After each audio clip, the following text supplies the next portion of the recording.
Hi, I'm Sebastian Copeland, and I would like to take you on a journey.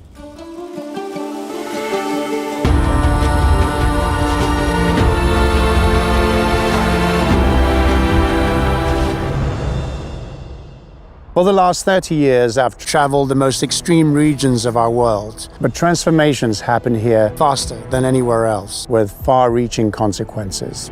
In fact, this is ground zero for climate change, affecting the biodiversity and melting the ice faster than ever. One more reason why it is imperative to decarbonize. In this episode, I'm going to explore how Audi is pushing towards a sustainable future. Come on, let's get informed.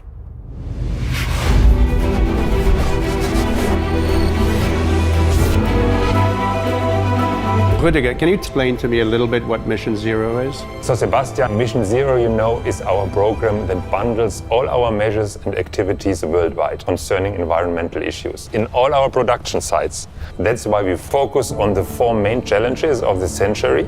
It's decarbonization, climate change, water usage, resource efficiency and biodiversity.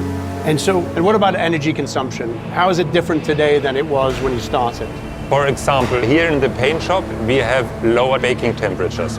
Then we close circles with the air. And it's the engineering, it's digitalization to reduce energy consumption in the paint shop. So what is the overall strategy on this? Our overall strategy is to be CO2 neutral on balance in all our production sites globally by 2025. How does Audi save water in its production and its operations? So the first thing, as you said, is save water.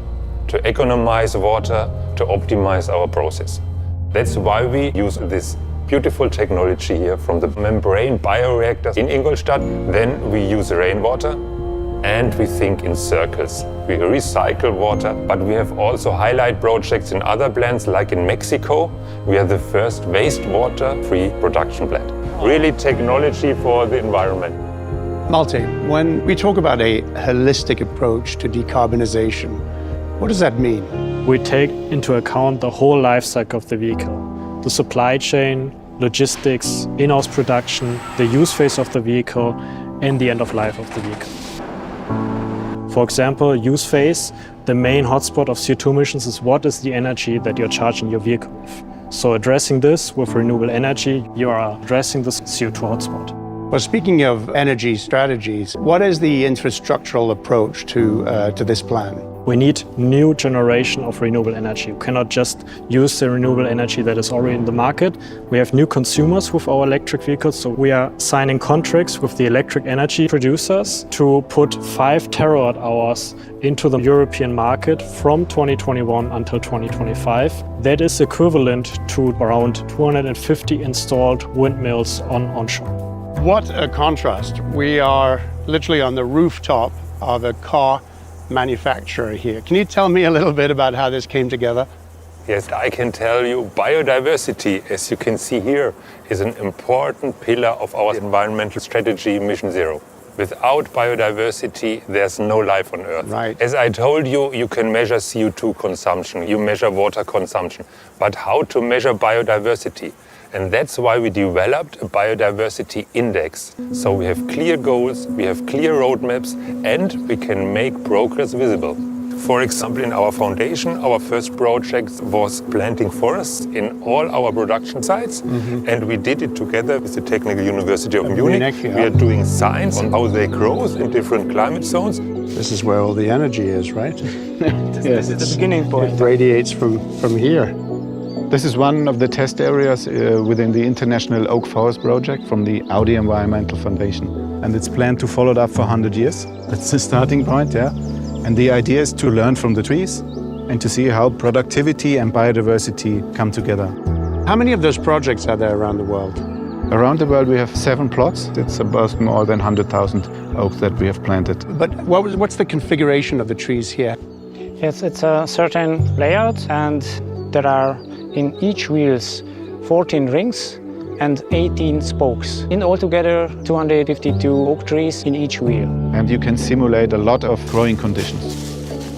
The oak is known to have a high potential to storage carbon.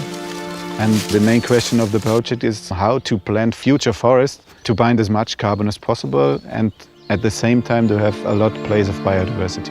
Oaks are well known for how strong and how persistent they are. They can live up to 1,000 years. So this project, what we are speaking about, is practically nothing compared to the lifespan of oaks. And does the foundation act with autonomy? The Audi Environmental Foundation is a 100% subsidiary of the Audi AG, but it's a non-profit organization, so we can make our own decisions. Keep on growing. We need you.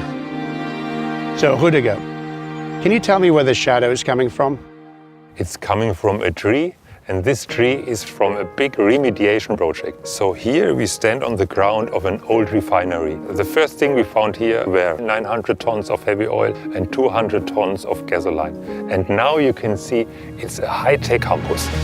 Here we will develop green technologies, e-mobility with autonomous driving and going forward into the future. So how do you begin to clean soil? We washed more than 600,000 tons of soil here with a big washing machine, nearly 20 meters high. Incredible. How long does that take? It took 6 to 7 years now. What was your personal motivation? So my personal motivation was incredibly high, because as environmental officer, such a project is unique in your life. Well, I think you have a second career there, Rudiger. This project of the rickshaw is a collaboration between the technical development department of Audi and between our project partner in India.